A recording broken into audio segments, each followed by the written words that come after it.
got these when they were 6 weeks old, and we actually slept with them until they were 7 months old, just to get them as used to people as possible.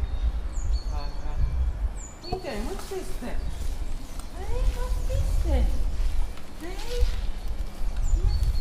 Yes.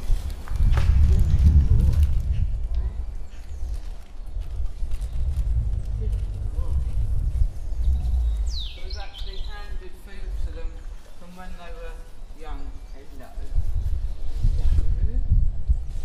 Good boy, aren't you? Hey? And basically you have to, when you work with them, you have to build up a very strong relationship with them so they know where they stand with you and vice versa. So I've been with them since they were 6 weeks old, so, and I've also worked with wolves for about 18 years, so you're always conscious of the mood, how they are each day. Never take them for granted and never underestimate them, because they are still at the end of the day wild animals. So, aren't you? You. So we want to pop that to them again.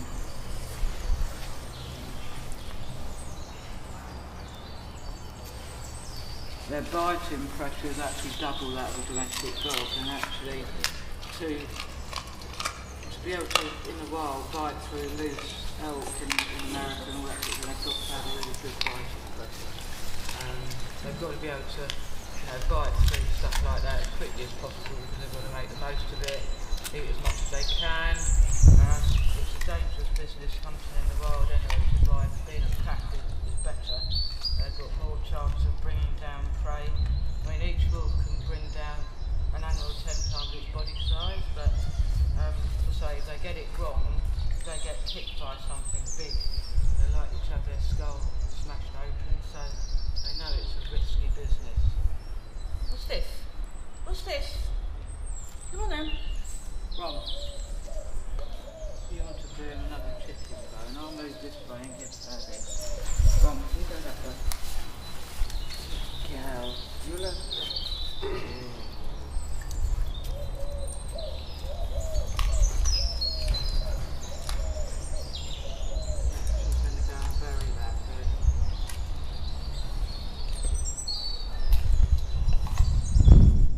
Because no matter how often you're trying to explain that it's natural behaviour, in the wild it wouldn't happen as much, because they're more able to keep away from each other. Yeah. Right. You can both have this if it fits through the hole.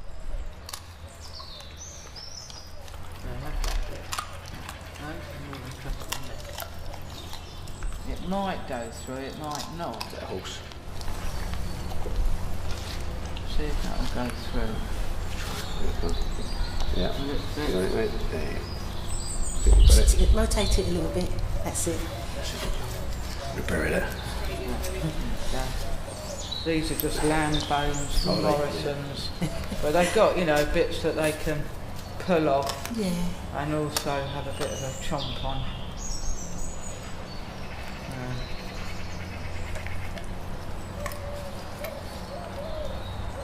And also the other advantage, when you're doing a hand feed, you can actually check, make sure that there aren't any sort of cuts or gravies or lumps or something like that. And also when they're opening their mouth, you can check that their teeth are fine and their gums, that sort of thing. Do you ever get in with them? Yeah, we go in every day with them to clean, etc. They do take dislikes to people, people who work here sometimes. Not necessarily the public. We've never had them funny over people doing this experience. But we'll always know when someone's coming, and they'll immediately change together, and then they'll be looking for who's coming down there. You can't see anybody. And they'll pick up on people that have got a mental disorder and be extremely interested and be up at the fence staring at them. Because obviously in the wild they're looking for signs of weakness. So the instinct is inbuilt in them. So they'll pick out if someone's nervous, if there's a heartbeat change, that sort of thing.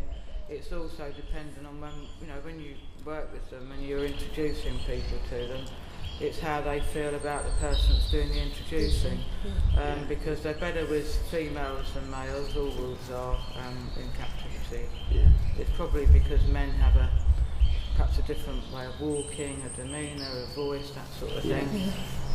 We find that we've got slightly effeminate keepers, that they are fine with them because they've got a gentle disposition that they pick up on.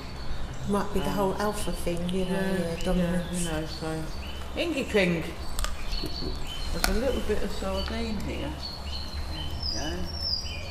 I mean, obviously in the experience we don't allow you to sort of stick your hands, but I know just from experience that we can put our hands inside their mouth, and when they're actually biting down to take something, if they feel your fingers there, they don't bite down at all. That's good, isn't it? It's incredible. It's what they've learnt to do. It's nothing that we've taught them. So they get a big feed every other day, and it's usually a carcass. If we get stillborns from the abattoir, we'll then put sort of heart and stuff inside it, so it's a bit more like a natural kill, if you like. And so they'll get that every other day. Captive wolves more commonly bury food, and that's because they know they get regular food. In the wild, that's not going to happen. Usually, occasionally, it might happen if they've made a massive kill that they can't eat all at once, or if they've got a family to feed.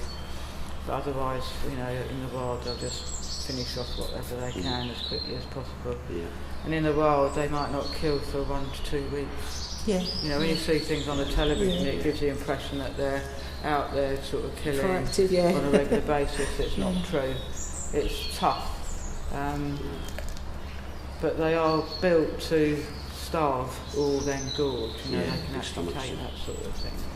So, they're beautiful though. And each wolf can eat up to 20 pounds in one go of meat. So, and if they do starve for 2 weeks, they'll put back the body weight they've lost in just 2 days. You know, that's how their metabolism works. Ingy Pink. And what we do in this enclosure, this was built by volunteers and keepers. And you've always got to have a 10-foot and a kick over because they'll jump up to 8 foot. He can actually jump and hit the kick over.